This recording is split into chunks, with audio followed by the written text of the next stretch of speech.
Hello guys, आप लोगों का स्टडी फॉर हैप्पीनेस में बहुत बहुत स्वागत है। मैं प्रीति शर्मा। आज हम लोग हिंदी साहित्य के इतिहास के प्रथम प्रमुख ग्रंथ पढ़ेंगे। यानी कि गाइस आज हम लोग जो पढ़ने वाले हैं, जो हमारा हिंदी का साहित्य किसने पहले लिखा, उसके बाद किसने लिखा, आज हम एक ही वीडियो में वो सारे याद कर लेंगे। उनमें से बहुत प्रश्न पूछे जाते हैं गाइस। तो आई होप्स कि है ना आपको ये वीडियो अच्छा लगेगा गाइस। चलिए स्टार्ट करते हैं।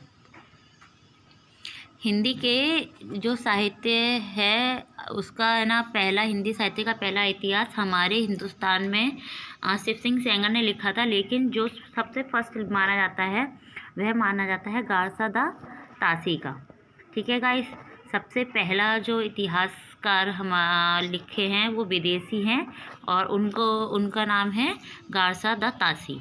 ठीक है गाइस, इनकी जो कृति है वह है इस्तवार द ला लिटरेव्यू एड्यू हिंदुस्तानी। और इन्होंने कब इसको प्रकाशित किया था? 1839 ईस्वी में उन्होंने इसे प्रकाशित किया था। और सबसे बड़ी इसकी बात हमें याद रखनी है, वह यह याद रखनी है कि यह फ्रेंच भाषा में है गाइस। ठीक है, और आगे इसके बारे में मैं कुछ और बता दूं।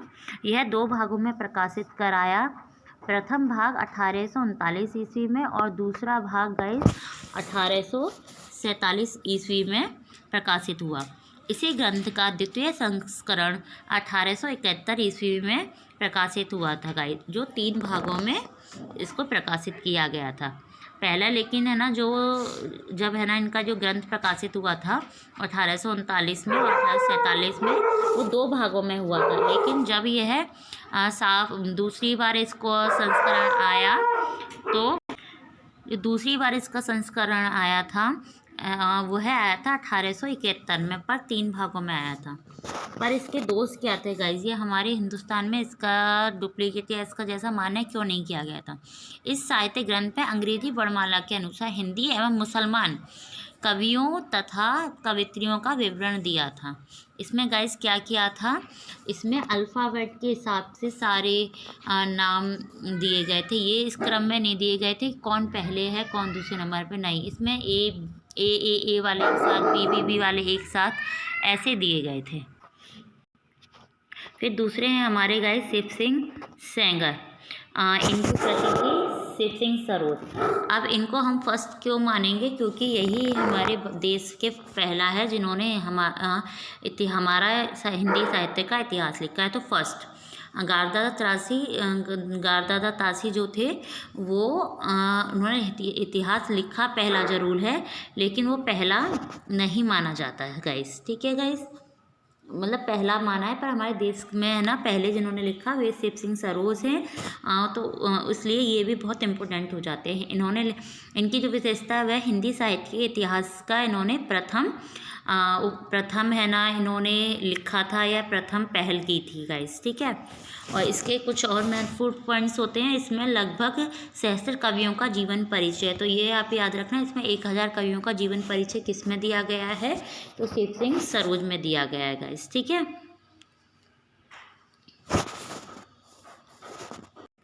फिर तीसरे नंबर पे आते हैं आपके जॉर्ज ग्रेसर गाइस। तो जॉर्ज ग्रेसर ने जो है ना जॉर्ज ग्रेसर आते हैं। इनका ना जो कृति है वह मॉडर्न वर्नाकुलर लिटरेचर ऑफ हिंदुस्तानी।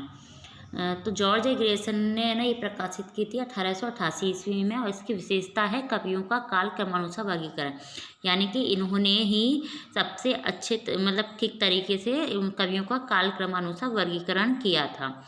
ठीक है, तीसरे ये हमारे देश के दूसरे नंबर के कह लो रामचंद्र शुक्ल की जो मैं आपको किताब करा रही हूँ, उसमें उन्होंने प्रथम शिव सिंह सेंगर और दूसरा इनको ही माना है ना कवियों का कालक्रमानुसार वर्गीकरण किया है इन्होंने। इसमें लगभग 552 कवियों को संकलित किया गया है गाइस। ठीक है, शिव सिंह सेंगर ने 1000 किए थे, पर इन्होंने 952 किए हैं। इस ग्रंथ में पहली बार लेखकों एवं कवियों का वर्गीकरण काल क्रमानुसार किया गया है। काल विभाजन का प्रथम प्रयास किया है पूर्व रचनाओं को आधार स्रोत लेकर करके गाइस। ठीक है, तो ये इन्होंने काल विभाजन का प्रथम प्रयास अधिक से जो काल विभाजन इन्होंने किया था वे यही थे। और शिव सिंह सेंगर हमारे इसलिए प्रसिद्ध वो हैं क्योंकि इन्होंने इसमें पहला हिंदी साहित्य का साहित्य के कवियों को या लेखकों को लेकर के अपना ग्रंथ बनाया था। आगे पढ़ते हैं चौथा, बाबू श्याम सुंदर दास, कृति है हिंदी गोविंद रत्नमाला।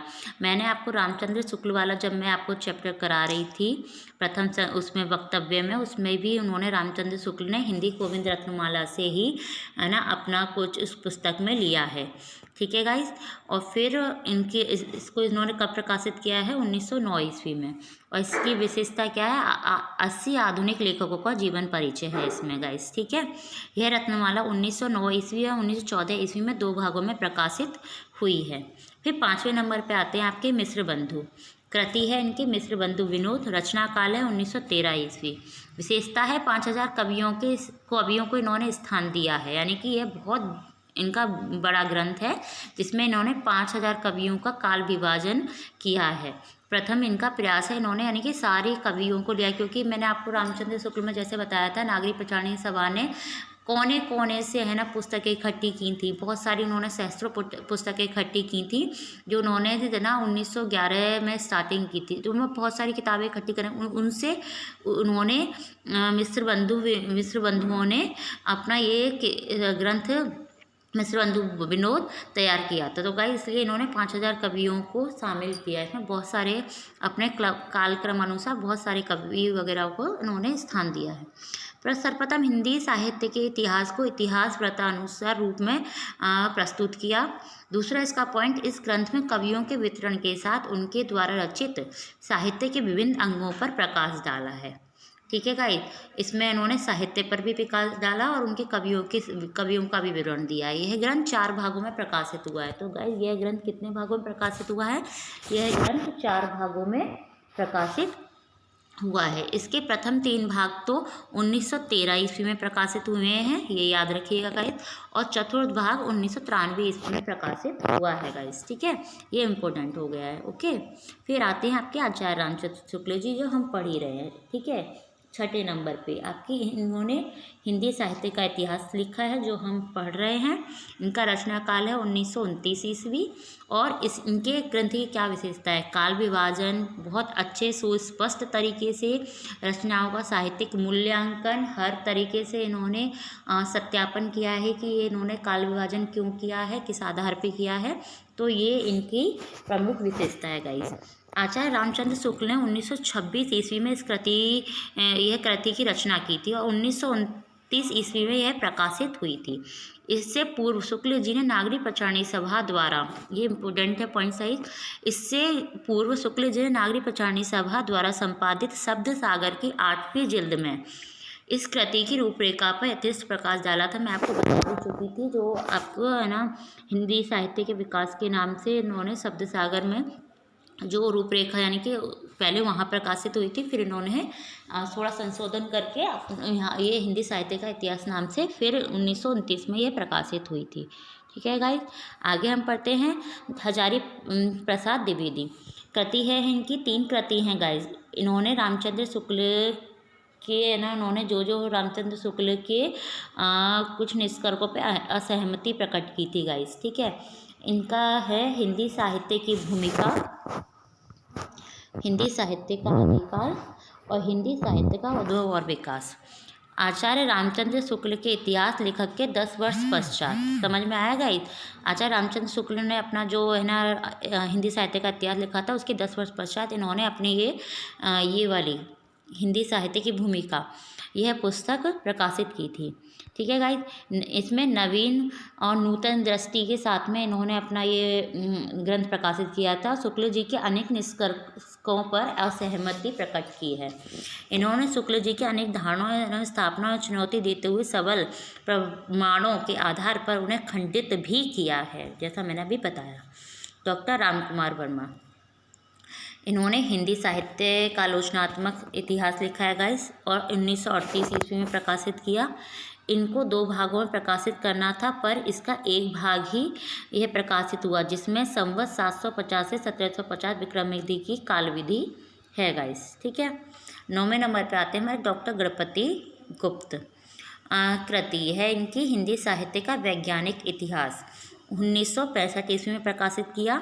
इसमें साहित्य इतिहासकार के विकास संबंधी सिद्धांतों की स्थापना की है। और इसका महत्वपूर्ण पॉइंट यही है, डॉक्टर गुप्त ने हिंदी भाषा का उद्भव 11वीं शती से माना है और हिंदी के प्रथम काव्य को मतलब इन्होंने हिंदी का प्रथम काव्य जो माने हैं वह अपने अलग माने हैं। ठीक है गाइस, अब कुछ और हैं जो इन्होंने हिंदी साहित्य का प्रयास किया लिखने का, उनके नाम और हम देख लेते हैं। फिर इसके आगे कोई और जो भी आए जो महत्वपूर्ण है वो मैं आपको बता दिए हैं। यही बस पेपर में ज़्यादातर पूछ जाते हैं कि हिंदी साहित्य का इतिहास किन किन ने लिखा है, तो ये सारे यही हैं बस। डॉक्टर धीरेन्द्र वर्मा, हिंदी साहित्य लिखा है इन्होंने। भागीरथी मिश्र, हिंदी काव्य शास्त्र का इतिहास। डॉक्टर नगेंद्र, रीति काव्य की भूमिका। और विश्वनाथ प्रसाद मिश्र, हिंदी साहित्य का अतीत। प्रभु दयाल मित्तल, चैतन्य संप्रदाय और उसका साहित्य। परशुराम चतुर्वेदी, उत्तरी भारत की संत परंपरा लिखा है। डॉक्टर मोतीलाल मनोरिया ने राजस्थानी भाषा और साहित्य, और इन्होंने राजस्थानी पिंगल साहित्य भी लिखा है, दोनों राजस्थानी हैं। और डॉक्टर मलिन विलोचन शर्मा ने हिंदी साहित्य का इतिहास दर्शन लिखा है। महेश दत्त शुक्ल ने हिंदी काव्य संग्रह। राम नरेश त्रिपाठी ने कविता कौमुदी, ये मैंने आपको रामचंद्र शुक्ल वाले ने भी बताया था, कविता कौमुदी रामचंद्र शुक्ल ने भी इसमें से कुछ लिया है। ठीक है, फिर बाबू श्याम सुंदर दास, हिंदी भाषा और साहित्य। सूर्यकांत शास्त्री, हिंदी साहित्य के विचारात्मक इतिहास। और कृपाशंकर शुक्ल, आधुनिक हिंदी साहित्य का इतिहास। आचार्य चतुर्सेन, हिंदी साहित्य का इतिहास। नागरी पचारणी सभा काशी, हिंदी साहित्य का बृहत इतिहास, 18 खंडों में। इसके पृष्ठ भाग रीतिकाल का संपादन डॉक्टर नगेंद्र ने किया। डॉक्टर बच्चन सिंह, आधुनिक हिंदी साहित्य का इतिहास। डॉक्टर रामस्वरूप चतुर्वेदी, हिंदी साहित्य का और हिंदी साहित्य और संवेदना का विकास। और डॉक्टर टीकम सिंह तोमर, हिंदी वीर काव्य। गाइस ये एक बार पढ़ लीजिएगा, याद करने के तो ज़्यादातर यही इम्पोर्टेंट हैं आपके, है ना। इनको है ना, मैंने जो इम्पोर्टेंट पॉइंट्स और इनके बारे में पूछे जाते हैं वो पेपर में, वो भी मैंने आपको इसमें करा दिए हैं। बाकी के ये भी आप याद कर लीजिएगा, क्योंकि इसमें ज़्यादातर आपका जो नगेंद्र जी हैं ये एक तो है ना इम्पोर्टेंट हैं, तो अगर हम इन्हें भी याद कर लेंगे तो हमारा ठीक ही रहेगा। और इतने ही लोगों ने आपका हिंदी साहित्य का इतिहास लिखा है। बाकी का हम आगे है ना काल विभाजन के बारे में महत्वपूर्ण देखेंगे, किन किन ने किस नाम से काल विभाजन का क्या क्या नाम रखा है और क्या क्या उसको नाम दिया है, तो वो भी हम एक ही वीडियो में कंप्लीट करा देंगे गाइज। हम टीजीटी की तैयारी कर रहे हैं तो एक एक टॉपिक आपका मैं क्लियर करा दूँगी गाइज। अगर आपको मेरी वीडियो अच्छी लगे तो प्लीज़ लाइक कीजिएगा, शेयर कीजिएगा। Thank you guys.